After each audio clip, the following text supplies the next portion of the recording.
Welcome to the Tackling College Sports Podcast, the definitive resource to help you navigate your way to play college-level sports. Here are your hosts, Chris Legates and Mark Franco, where they want you, the TCS Nation, to be your best.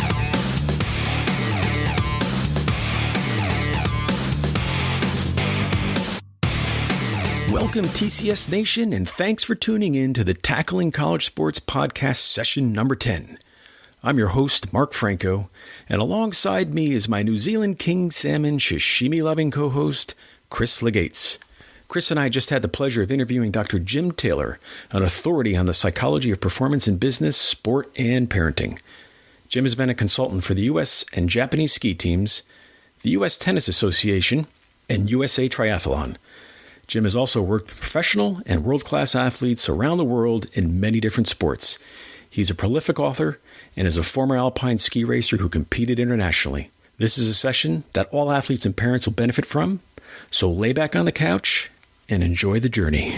Good morning, Jim. Welcome to the Tackling College Sports Podcast. Appreciate you coming and spending some time with us. Good morning, Mark. Looking forward to it.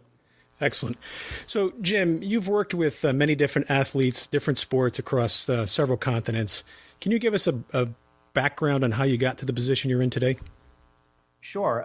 There's a cliche that people become psychologists to figure themselves out, and I was a bit of a head case as a young athlete. I was an alpine ski racer, and my goal was to become the best ski racer in the world. But I was also my worst enemy. I was a head case mentally, and they didn't have sports psychologists back then very much around. So I took a course related to it, and I used a lot of the techniques that I use with athletes now, and it caused a major jump in my performance.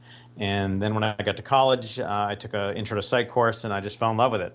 And I knew that's the path I wanted to take. So my entire career and my life has been devoted to helping young achievers, athletes, to achieve their goals. Wow. You've written many books. I think we're up to, 15 currently, countless blog posts, appeared on many different TV shows, and you finally made it to the Tackling College Sports Podcast. Well, it is a great honor, and it's pretty much capped my career. I think I'm going to retire tomorrow. Can you tell us, are there any sports in particular that you like working with, or athletes particularly? I like working with any athletes in any sport if they're motivated, if they're passionate, and they want to improve. At what age or competitive level should a student athlete consider seeing a sports psychologist? Well, there is no clearly defined levels or age. I've worked with kids down to 11 years old individually, and I've given talks to 6 and 7 year olds where it's very much about fun and basic mental skills.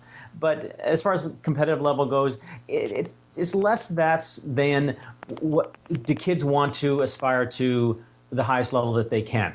But most typically, I work with kids who are junior elite in some capacity. They're going for college scholarships, or they are trying to make a junior national team, or ultimately become world-class professional or Olympic athletes. Jim, thanks again for joining us on the Tackling College Sports Podcast. I know you're very busy, and you've worked with some elite athletes in the world and also performance artists as well. Could you tell us if there are any constants in athletes or artists that are mentally tough? No doubt. There are many attributes that great athletes share. One is they're incredibly motivated. They're committed. They're determined. They're just not going to give up no matter how difficult it is. They're also supremely confident. They just have a profound belief in themselves and their ability to perform their best when it counts most. They also handle pressure extremely well. They don't get really nervous. They don't get scared. And they're able to stay calm in this storm of pressure that often exists. They're able to stay focused on what they need to do to play their best when there are all kinds of distractions pulling their focus away. They also know how to deal with their emotions. The fact is, high-level competition is all about emotions, and there's fear, and there's frustration, and there's anger, and there's disappointment. But great athletes know how to take control of their emotions so they become tools to help their performance rather than weapons against their performance. When you work with these athletes, what do you feel are obstacles that are encountering them now? Whether, again, if it's a collegiate athlete, a professional athlete, an Olympian, or even in cases of performing artists, what do you say are some of the obstacles that they find?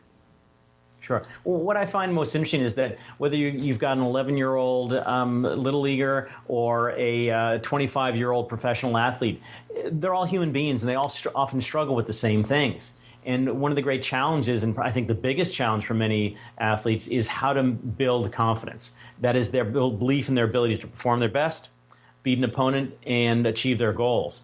And some obstacles, one of the biggest obstacles is simply failure, because failure is evidence that's contrary to their belief in their ability. Also, old habits. A lot of athletes, especially young ones, develop this habit of being their own worst enemy, of talking against themselves. I stink, I'm terrible, I can't do this. And those habits become ingrained, and it's hard to retrain those. Also, if they're not getting support from parents and coaches, that hurts their confidence as well.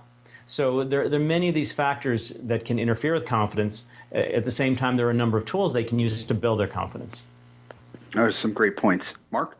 And Jim, just to add on to that, the next question is, why is it that some athletes just seem to absolutely thrive under pressure while others just simply cave and fall to pieces?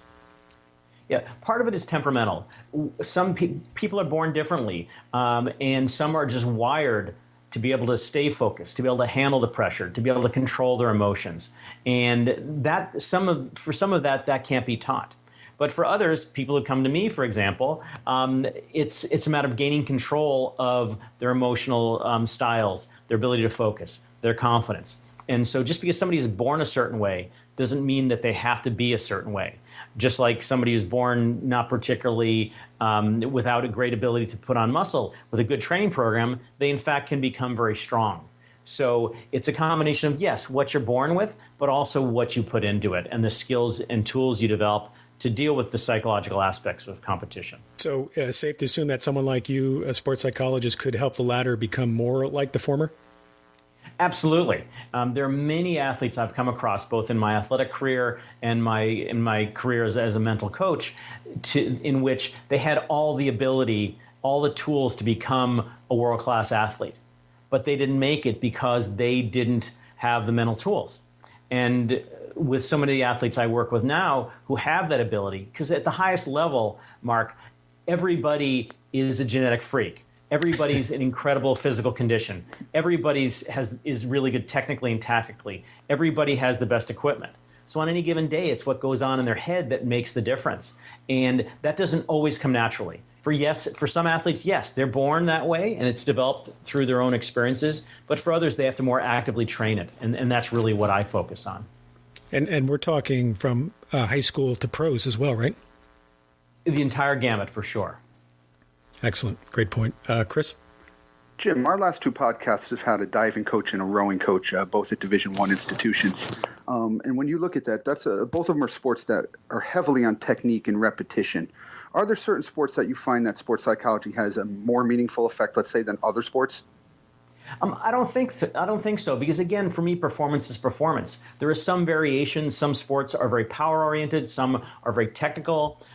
Some are endurance sports. But they all have more or less the same fundamental psychological requirements: motivation, confidence, dealing with pressure, focus, emotions. And so it doesn't really matter. I think that individual sports, there's some, for example, like golf. Golf is the most psychological of sports, I believe, because even the slightest variation in a swing, which can be caused by psychological issues, can send the ball off into the weeds. But fundamentally, all sports and athletes in all different sports can benefit from sports psychology and mental training. This question, Jim, came to us from a parent. I run a premier soccer program in Connecticut, and we just finished up with our tryout process. The question that she asked was, how can a sports psychologist help parents and athletes take part when they are in these pressure-packed tryout processes, whether it's in high school or for club teams and things of that nature? Yeah, great question. And this, as you say, pressure-packed tryouts, it's all or nothing very often. There is such pressure on young athletes to make it, because if they don't, oh my gosh, their athletic careers are over, or they will be failures. And I use both those terms very facetiously. Mm-hmm. And where a sports psychologist can help is a couple things: helping parents moderate expectations. And with athletes, helping them focus on what they need to do to perform best. Because what so often happens with young athletes is that they're so concerned about, I've got to make the team, about the result, that they don't focus on what they need to do to play well to get the result. And the bottom line is if they're focused on not making the team or making the team, they're not focused on that process. Plus, focusing on the result causes all that pressure and anxiety that hurts performance even more. So if parents can just chill out and go, look, just do your best and have fun, and what happens will happen. And for the kids, hey, just focus on playing your best. And again, if you play well, if you focus on what you need to do to play well, good things could very well happen. But it's not the end all. It's not the end all be all of careers. I mean, Michael Jordan didn't make his junior varsity basketball team. It's a classic story. Right. So just because you don't make it this year doesn't mean you're not going to make it last year. Because so often the curve of the progression of an athlete is not clear and linear. They're kids who are stars at 13 who disappear by the time they're 18, and vice versa. Have you seen the impact of, let's say, parental advice or parental involvement change over the years that you've done this? Oh, no doubt. The so-called tennis parent or hockey parent or whatever sport parent, the volume has just gotten turned up so high for two reasons. First of all, the potential rewards of a professional or Olympic career in terms of fame and fortune have just gotten ratcheted up. I mean, back in the 40s and 50s, what was the average income of a professional athlete was not much higher than regular people, and a lot of them had to have jobs during the off season. Now, of course, it's tens of millions of dollars. And so parents see this and they're going, ka-ching, ka-ching, it could be my kid. And it could be their kid, but it's not a good statistical bet because the research shows that there's about a 6 in 1 million chance of a high school varsity athlete making it to the pros of the Olympics. And also, even there's so much money put into what I call the youth sport development industrial complex, in getting your kids to get that college scholarship. But a few years ago, there's this great multi-part series on college athletic scholarships. And the research found that for all levels of college, from community college, JV, junior college, up to D1, the average college athletic scholarship was $7,000. And yet think of the tens and hundreds of thousands of dollars that parents are investing in their children to get that pathetic little return. And so everything's just gotten twisted out of shape by these aspirational wishes and desires of parents, and by, I have to say, a sports industry that has made youth sports a business instead of an avocation, a play for kids. Jim, I just had the opportunity a couple weeks ago to watch a coach of one of our national teams in the United States speak at a kind of a chalk talk session. You have coached or you've been part of the development of some of the greatest athletes in the world in their sports, or some of the greatest athletes, period. Do you find that higher level athletes are consistently concerned about their place in the team because there are new athletes or new players or new skiers, let's say, coming aboard? Yeah, it is a truly Darwinian process that's survival of the fittest. And just because you're safe now doesn't mean you're going to be safe next year. And so it can be motivating because you realize this young guy just got drafted. I need to pick it up a notch. I need to get into the gym. So it can be very positive in that way, but it can also cause a ton of stress because, again, you can be a superstar one year and you can be cut the next year. And so it's really what the athletes focus on and how they use that reality of the system to keep themselves improving and moving forward. And certainly the great athletes who last for 5, 10, 15 years are the ones who are constantly improving. They're constantly looking for ways to get better. Are you seeing those athletes employing sports psychologists as part of now their crew, let's say? Absolutely. It's definitely part of their posse, because now differences in performance of 0.5% can be the difference between making the team and not making the team, being a starter, not a starter, qualifying for the Olympics and not, and being in fourth place, let's say in swimming where they take the top 3 in a particular event. And so we're talking minutia of impact, and so the sophistication of athletes has become so much more extensive in terms of conditioning, rest, recovery, nutrition and diet, biomechanics, equipment. And yes, of course, now sports psychology. Because if you can get somebody to perform 0.5% better, that can be a huge difference, and that can occur if they're doing mental training. And just to backpedal a little bit, Jim, that dangling carrot of the college scholarship for the youth athlete, are you seeing more and more youth athletes now employ sports psychologists as part of their makeup as well? They are, and for both good and not so good reasons. To good in that they want to reach their highest level possible and have the best chance of achieving their goals. On the negative side, I get a lot of calls from parents is, my kid's not motivated, you got to motivate my kid. And it's being driven by their need to have their kids be as good as they can be, even though maybe that's as good as they're going to be. And so it's as with all things, there's a race to the bottom and the race to the younger age, where kids are starting to do conditioning at an earlier age, and they're getting private coaches at an earlier age. And yes, they're getting sports psychologists at an earlier age. Excellent, Jim. Thanks. Mark?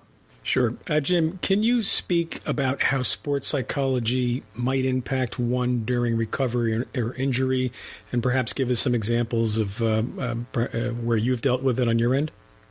Yeah, actually, I've written 2 books on the psychology of injury, of sports injury, and it is the truly neglected area of injury and rehabilitation.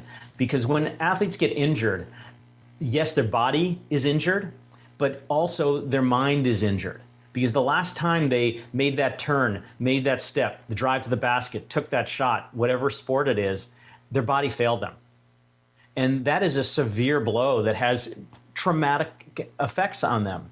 And these days, the surgical and rehabilitative technology is so sophisticated that the ability to recover from what at one time were career-ending or truly crippling injuries now enable athletes to get back on the field 100%, if not stronger, in terms of physical parameters than before. And yet so often they don't return to their previous level of performance because their mind was not rehabilitated. So they don't quite lack that they don't quite have that confidence that they can make that cut without getting re-injured, or they're preoccupied. They're focusing on that injury instead of on their overall performance. They experience anxiety because they're really worried about getting re-injured. So there's a huge place for sports psychology in the rehabilitation process, and it has to start the same day they walk out of surgery or they walk into the PT, because the mind needs to be rehabilitated the same way the body does. And are you finding that teams are employing professional side of the psychologist during those periods? Not very often. I work with a fair number of injured athletes, but I haven't seen it a ton at a team level. And I think because they just don't make that connection yet. And just to piggyback on that, how about the aging athlete, extrapolating on the ones that perhaps are prone to more injury? What has your experience been with that type of athlete? Yeah, I find that older athletes are incredibly receptive to sports psychology because their body might be deteriorating. It might not quite be able to do quite what it used to, Sure. But they can use their mind to push themselves to stay fit, to develop new skills, to prepare themselves better mentally, to handle the pressure better mentally. So I find older athletes are very receptive and open to sports psychology because they realize they're looking for every advantage. And even though their body might not quite be the same, Michael Jordan said that in one quote some years ago that his body, this is when he was older, he said, my body might not be able to do quite what it used to, but I can use my mind to take it to the next level as well. Great point. Chris, go ahead. I think we're seeing that same thing right now, Jim, in the Women's World Cup of Soccer. The big debate is whether an Abby Wambach, who at one time maybe was the greatest player in the world, but now is getting up there in age, should she be starting? Should she not be starting? Is she better equipped coming off the bench? And I know for as someone who's close to U.S. soccer like I am, the decision that the coach has made is that she should be a starter. And one of the reasons she's actually given is the experience and what her mind is able to do. Yeah, and because she brings more to the game than just the physical aspects, the leadership, the inspiration, the intensity, the effort. So it's not just who's the best player out there. It's who can provide an essential role that will enable the team to maximize their overall performance. And just to kind of change up a little bit, in our previous podcast, we had a Division I rowing coach who, when we asked the questions about sports psychology, wasn't as warm and receptive of it as somebody who's been doing it for quite a long time. Again, myself, I've just finished up 23 years of college coaching, and I was an actual student of sports psychology as an athlete as well, so it was something that I found as a benefit for my players. Do you find that there are plenty of coaches out there that feel sports psychology is just another industry trying to peddle something, a snake oil, or something along those lines, that it's just a flash in the pan? Or what would you say to those individuals? Yeah, I would say that there's certainly people out there who have no training, no expertise. Maybe they were pretty good athletes. Maybe they thought they were just always pretty good with their mind, that are out there selling sports psychology or mental coaching.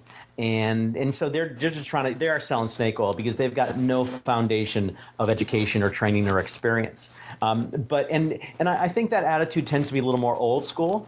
But I think for younger coaches and for more sophisticated coaches, they realize that the mental side is an essential piece of the puzzle. And just like coaches hire conditioning coaches and biomechanists and nutritionists who are experts in these particular areas, they realize they need to do the same for the mental side. Because certainly great coaches are great intuitive psychologists, but they're not experts. And so they're seeing the value. And there's plenty of scientific research that has shown that this stuff works. So what's most important is for coaches to look for people who are truly qualified, who have the right training and have demonstrated that they have the ability to help the athletes, rather than somebody who's got a neat website and a great story. And so I think the idea of we're getting well beyond the snake oil phase of sports psychology, where a lot of pro teams, a lot of D1 teams have full-time sports psychologists. Just about every Olympic team in the country has a sports psychologist very involved. So I think we're at a place where it's pretty widely accepted, but not seen quite yet in many ways as truly integral to the overall performance. Because unfortunately, most people, when they think of sports psychology or psychology in general, wait till they have a problem. Right. But that's like waiting for somebody to get hurt before you have them do conditioning. Instead, you do conditioning to prevent injury. And so with sports psychology, it's giving them athletes the tools, the attitudes, the skills they need to prepare them so when it matters most, they're ready. And you kind of touched upon some of the points I was just going to ask you about. Have you seen it now trickle down? We know it's obviously at the college levels and professional levels, and it has been for a long time. And the Tackling College Sports podcast is geared towards that 14 to 18-year-old athlete and their parents. Have you seen more and more of it now being employed by high schools and youth club programs as well? No doubt. And not just high schools and youth club programs, but just individual kids and families who want to have developed themselves mentally. The challenge always for club programs and high schools is money. And because sports psychologists, like everybody else, need to make a living. But there's no doubt I work with many kids in many sports, and where they're just really motivated to be the best they can be. And so there's definitely an interest, and I know that there are colleagues all around the country in every major city and a lot of small towns where they have their sports psych practices, and they're offering services, and they're doing very well. Thanks. Mark? Jim, I know we're pressed for time here. I just want to give you a chance before we wrap up. Can you let us know how our listeners can get in touch with you? Sure. I have a website. It's drjimtaylor.com, drjimtaylor.com. And I've got probably 95% of everything I've ever written over the decades on my website for free. A lot of great information. And if people want to contact me, they can go to my contact page and drop me an email. Always glad to answer questions and help if I can. And is there anything currently that you're working on or have upcoming plans that you'd like to share with our listeners as well? Yeah, I'm starting to move into the internet age and the 21st century. I'm going to be releasing an app related to mental training in the next month or so, and also an ebook, and offering some courses online. So there are a lot of different ways that people who are interested can access what I have to offer. Oh, that's fantastic, and I'll make sure that we put those up in the show notes online when we do release this session next week. Dr. Jim Taylor, we want to thank you so much for taking time out of your busy schedule and joining us here on the Tackling College Sports podcast. Thanks so much. My pleasure, guys. It was great fun. Thanks so much, Jim. I really appreciate it. And lastly, for the TCS Nation, if you want to get in touch with us on the web, it's at tcsnation.com, with Facebook, facebook.com/Tackling College Sports, on Twitter at TCS Nation, on the gram at TCS Nation. And until next time, Be your best. Be your best. Your college sports future awaits. So join the TCS Nation and be your best.